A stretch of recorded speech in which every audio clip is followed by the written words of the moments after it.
Assalamualaikum warahmatullahi wabarakatuh. Selamat datang di podcast Sahabat Syari Indonesia yang selalu menghadirkan bahasan inspiratif, bermutu, dan kaya informasi. 3, 2, 1, bersama dalam takwa.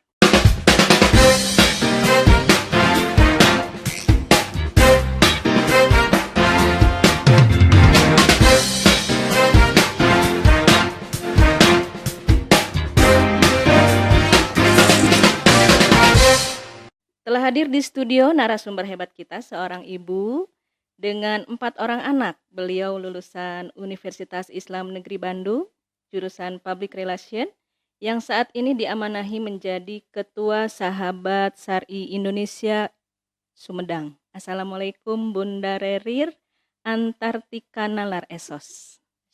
Waalaikumsalam warahmatullahi wabarakatuh. Ini namanya unik ya.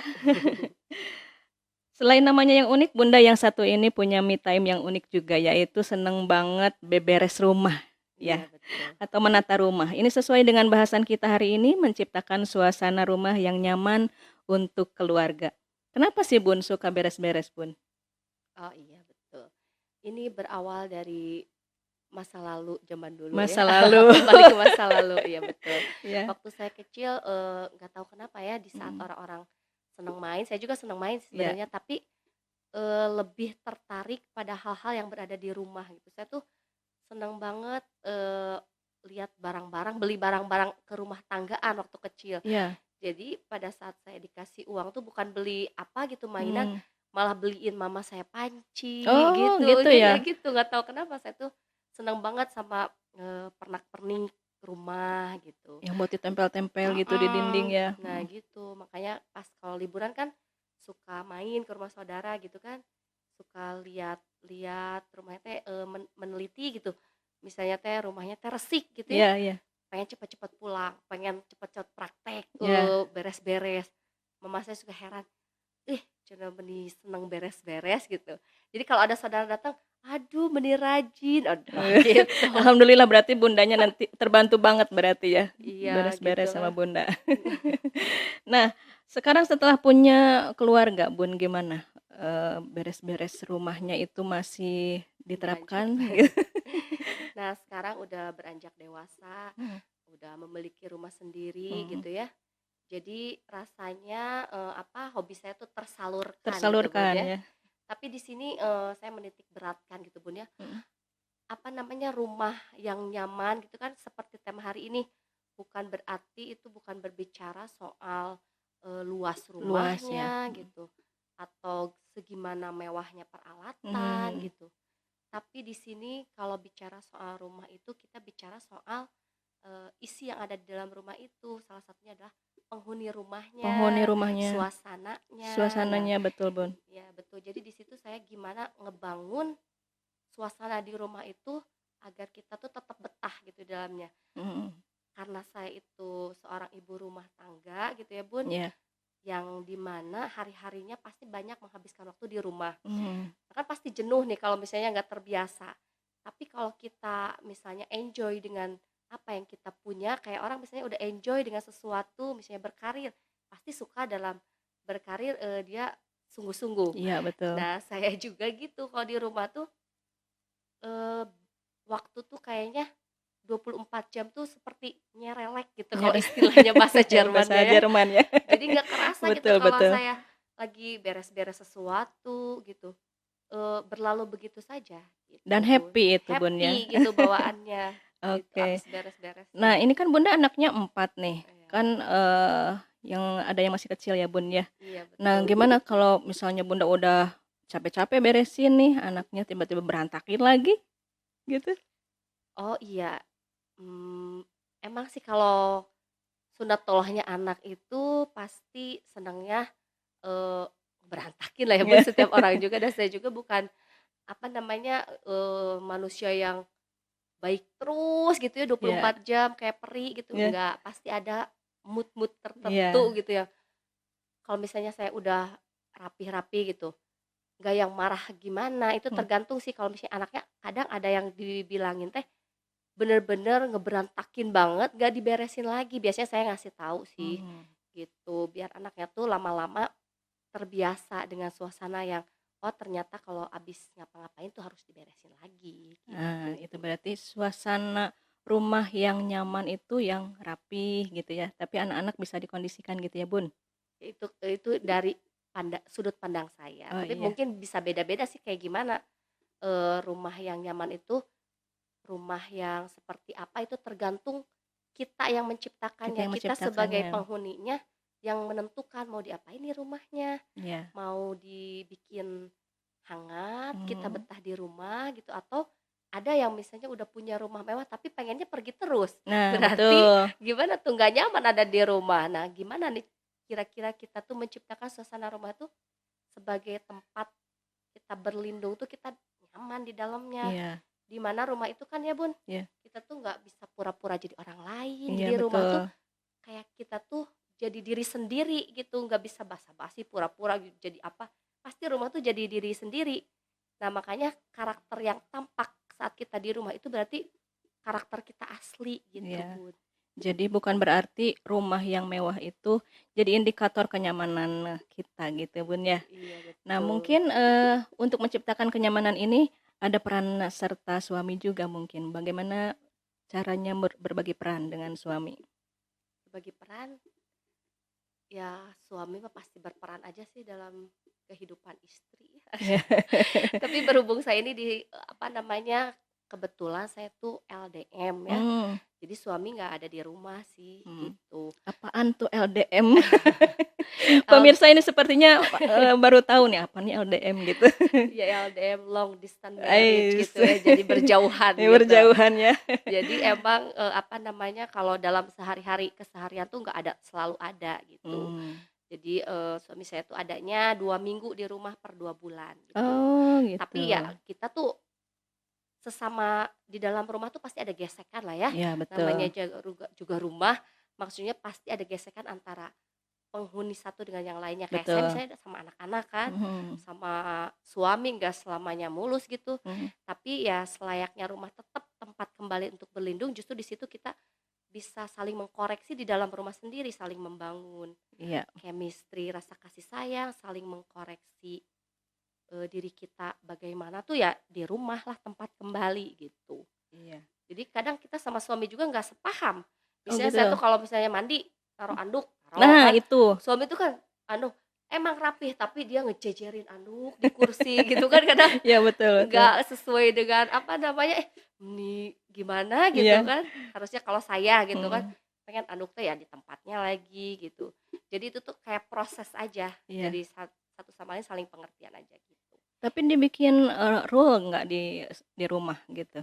Aturan untuk anak, untuk suami, nggak boleh nih gitu misalnya, tadi handuk dijemur sembarangan, ada tertulis gitu, Enggak sih, itu mah enggak ya? natural aja, kalau rule mah semua juga tahu, pokoknya mami tuh suka bersih gitu. Kalau Mmm, apa-apa tempatnya kembaliin ke tempatnya gitu. Kalau saya kan senang nanam-nanam tanaman tuh ya, Bun, ya. mhm, Nah, kalau suami saya tuh justru beda. Kalau saya senangnya tanaman hias itu, mmm. kalau suami saya, "Ngapain sih, tanaman hias itu? Udah, ini aja nanam kangkung, Oh gitu, buah," pengennya kayak gitu yang yang bisa dimakan, menghasilkan, heeh. betul. Jadi, punya lahan tersendiri, suami di sebelah sana, saya di sini, tiap hari nelpon, "Gimana tuh pohon mangga papi?" Nanyain, padahal saya nggak pernah lihat ya. Iya, Gitu, Bun, kayak gitu ya. gitu, Kalau mhm. isi rumah itu, otoritas Bunda sendiri atau ada juga diskusi dengan suami atau anak-anak? Oh, kalau soal, apa ya, enggak sih, Pernak-pernik gitu? pernak-pernik. Mhm, Kalau soal pernak-pernik mah ya saya sendiri yang sendiri ini, ya? Selera Bunda mhm, sendiri gitu selera ya? selera istri itu Ya mah. selera istri. Ya baik Bun, sekarang pada saat Ramadan ini, apa kegiatan, Bunda di rumah? Apa masih seneng beres-beres gitu, nggak capek di bulan puasa? Ya karena udah hobi ya pasti sih kegiatan beres-beres selalu ada, Mhm, tapi memang ada perubahan di bulan Ramadan ini. Saya tuh nggak terlalu apa namanya, mem-pressure diri saya sendiri untuk, mhm, "Wah, rumah harus rapi, harus ini." Cuma memang saya tuh senengnya rumah yang rapi, yang mhm, resik gitu. Jadi nggak harus perfect selalu gitu, menekankan diri saya tuh capek, kan capek hati. mhm, Ada waktunya juga kita tuh leha-leha, kadang saya diam di kamar nih, nonton udah beres-beres nih, udah nonton TV, kayaknya kalau udah kerja tuh serasa, nikmatnya tuh beda kalau kita udah Iya iya, ngelakuin betul. sesuatu kan. Mhm. Udah nonton TV gitu kan, me time, begitu keluar dari kamar, ini rumah mending Berantakan lagi. nah gitu kan, udah gitu. Tapi kalau lagi puasa, saya lebih santai biasanya. Jadi Mmm. beres-beresnya kan biasanya kalau saya tuh tipe yang terjadwal dari bangun tidur tuh Oh udah gitu ada ya? Mhm. schedule. Mhm. Jadi di otak tuh udah nempel. Habis ini ngapain, habis ini gitu. Udah Mmm. kayak udah otomatis gitu. Iya Cuma iya. kalau lagi bulan puasa mah tentu saja kan itu bulan yang harus kita manfaatkan dengan baik ya. Iya betul. Jadi, dari segi keagamaan tentu saja saya lebih meningkatkan diri dibanding dengan kegiatan-kegiatan keduniawian. Iya. Jadi di situ saya lebih, ke anak-anak gitu terutama ya, Mmm. lebih apa namanya, ngajarin yang misalnya baru mulai puasa gitu Mhm. kan. Ada juga anak saya yang sekarang, baru memulai puasanya yang Mmm. baru umur sekarang 7 tahun tuh baru 7 pertama tahun ini ya? nih, Mhm. puasa. Jadi di situ saya harus apa namanya, harus bener-bener gimana sih memberi pengertian, di Mmm. mana masih ada adiknya yang umur 2 tahun kan 2 harus tahun. ngasih makan. Iya iya. Nah, yang 7 tahun ini kan masih belum sematang kakak-kakaknya itu. Iya. Pasti kalau adiknya saya lagi ngasih makan, Mhm. dia tuh suka kabita lah istilahnya Iya. gitu. Nah, di situ saya harus berusaha gitulah Mhm. ya, memberikan pengertian pada anak saya yang baru mulai puasa Mmm. itu. Nah, pernah nggak Bunda melibatkan anak-anak dalam beberes gitu atau Oh iya, bersih-bersih? nah iya betul. Jadi anak-anak pasti selalu terlibat ya, Mhm. apalagi bulan puasa nih, biasanya di akhir-akhir menjelang Ramadan gitu Mhm. kan, ada suka bebikinan gitu loh Bun Iya. ya, bikin apa gitu, kue. Saya sebenarnya nggak terlalu bisa bikin kue sih Mmm. sebenarnya, cuma suka ada tuntutan. Tuntutan dari suami tuh kadang suka pengen kue bikinan saya, padahal Bikinan sendiri ya? nggak Mhm. enak sih Mhm. sebenarnya. Dan itu dibantu sama Nah, tapi anak-anak ya ya? udah itu untuk menciptakan jadi kayaknya kalau bikin kue tuh kayak, kerasa aja gitu mau menjelang, Mhm. lebaran gitu. Mmm. Jadi anak-anak juga suka ikut bikin-bikin lah, biasanya bikin Mmm. kastengel gitu kesukaan Tapi kalau kita. anak-anak disuruh gitu, sama Bunda, kemudian anak-anak menolak, nggak mau, males, capek, laper, atau apa gitu gimana, Bun? Oh, jadi ya kita sebagai ibunya pasti udah tahu karakter anak masing-masing kan. Mhm. Jadi saya udah tahu nih kalau yang gede itu dia, kurang perhatian sama yang misalnya kurang care sama lingkungan rumah misalnya, Mmm. gitu. Ada yang rajin gitu, ada Mhm. yang rajin dia tanpa disuruh, anak saya yang cowok tuh dia rajin banget kalau misalnya saya beres-beres, dia bisa beres-beres sama persis seperti yang Seperti saya ini Bundanya? gitu. Mhm. Kalau misalnya yang gede, dia harus disuruh nyapu aja agak kurang bisa. Jadi saya tuh kalau nyuruh anak tuh sesuai karakternya. Jadi nggak mungkin saya nyuruh ini ke anak yang pertama gitu, nyuruh ini ke anaknya. Jadi kalau misalnya soal nyuruh tentang, "Tolong ini buangin sampah, tolong, Mhm. sapuin itu mami, ke ini," gitu, "tolongin."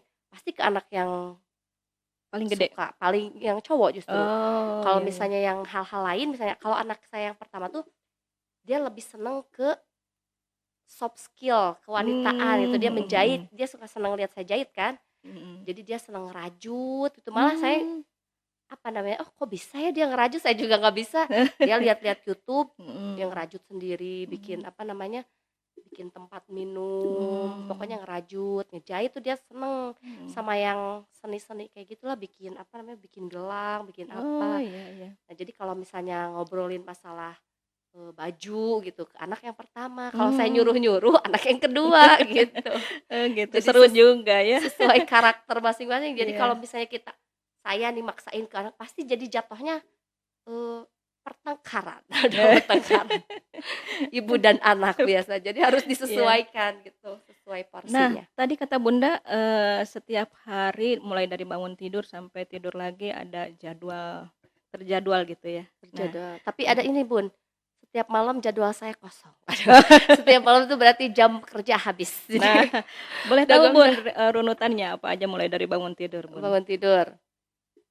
Bangun tidur ya biasanya bangun tidur ke sekolah nih. Jadi Senin sampai Jumat tuh sibuk ngurus anak berangkat sekolah Mmm. kayak gitu kan. Mmm. Jadi waktu luangnya tuh Sabtu Minggu biasanya Mhm. lebih rileks, kita mau jalan-jalan. Kalau kalau Senin sampai Jumat pasti rutinitasnya sama kayak gitu. Mhm. Jadi di mana saya tuh harus mengatur waktu tuh benar-benar di hari Senin sampai Jumat. Mhm. Jadi anak sekolah hari Senin tuh berarti saya hari sibuk sedunia nih, mulai Senin tuh kayaknya tuh, ikut gimana gitu, Ikut aduh mending sekolah. ya gitu karena jadi dari bangun teh kayak udah mikir gitu, bikin sarapan pasti nyetrika baju gitu kan, Mmm. nyetrika baju seragam. Udah gitu, udah gitu langsung nganterin anak sekolah, Mmm. sekalian beli sayur gitu kan. Mhm. Udah gitu masak, nganterin jam 11 terus sampai sore. Jemput lagi? Jemput lagi jam 2 nganterin les, beres-beres jam 5:30. Mmm. Udah 5:30 ya ngasih makan malam, udah itu kita biasanya kalau udah jam 7 gitu ya udah, pada saat maghrib gitu ya. Mhm. Nah saat-saat santainya tuh sekitar jam 7-an kita tuh biasanya pada quality time di kamar, Mmm. karena semuanya masih satu kamar di rumah. Mmm. Semuanya teh sekasur gitu Sekasur berlima. gitu. Ya gitu, tapi ya dinikmatin aja. Saya juga saya risih ya, udah gede katanya harus dipisah gimana-gimana. Mhm. Pernah sih kayak gitu, tapi ternyata Mhm. anak itu salah satu obat tidur kita loh. Oh gitu. Kalau kita udah terbiasa bareng gitu ya, Mhm. anaknya, pas waktu itu teh, tidur di kamarnya. Mhm. Jadi nggak bisa tidur gitu ternyata, Oh, ya iya udah iya. dinikmati nanti juga ada masanya kita tuh berpisah masing-masing kayak gitu. Baik. Jadi dinikmatin aja gitu bareng-bareng sekasur 5 kayak pindang gitu. Seru Gitu, Bang. juga ya. Berarti waktu bersama dengan anak-anak dan suami itu di kamar ya, setelah maghrib mungkin gitu ya? Mhm. Suaminya di-skip dulu ini. Oh, di-skip. Ya tapi kalau ada sih enggak, kalau ada mah anak-anak nggak di kamar masing-masing kalau ada suami. Iya. Kalau nggak ada anak-anak sekamar gitu. Oh, gitu. Mhm. Baik, terima kasih Bunda atas penjelasannya. Saya simpulkan mungkin kenyamanan rumah bukan terletak dari ukurannya, namun sekali lagi dari suasana di dalamnya. Terdapat kehangatan dan kasih sayang, sebagaimana layaknya fungsi rumah sebagai tempat berlindung. Pastikan Anda terus mengikuti podcast Sahabat Sari Indonesia, temukan manfaatnya karena berbagi itu indah. Wassalamualaikum warahmatullahi wabarakatuh.